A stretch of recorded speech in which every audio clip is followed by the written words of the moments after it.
biharmasti.in।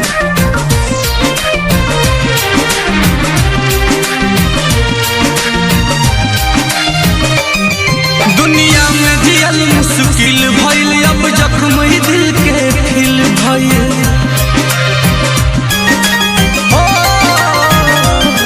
दुनिया में जियल मुश्किल भइल, अब जख्म दिल के फिल भइल।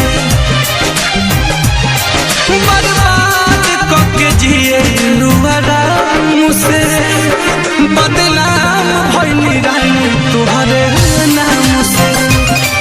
बर्बाद कके जिए आराम से, बदनाम भइल रानी तुहरे नाम से।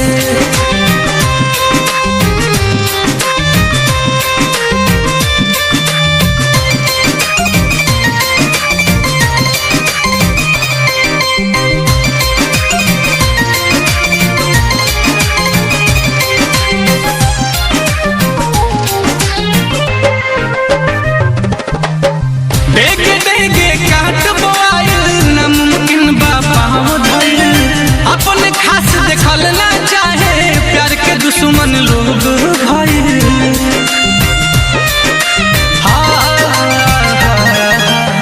देखे देखे काट बोआइल, नामुमकिन बा पाँव धइल। अपने खास देखल ना चाहे, प्यार के दुश्मन लोग भइल। प्यार के फूल सूखल नफरत वाला घाम से, बदनाम भइल रानी तुहरे नाम से। बर्बाद कके जिएलू आराम से, बदनाम भइल रानी तुहरे नाम से।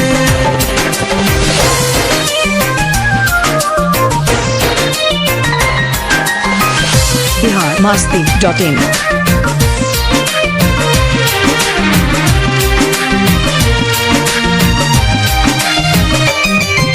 सपना टूटल शीशा जैसे, दिल चकना चूर भइल।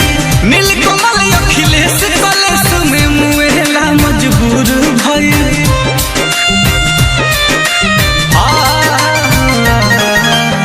सपना टूटल शीशा जैसे, दिल चकना चूर भइल।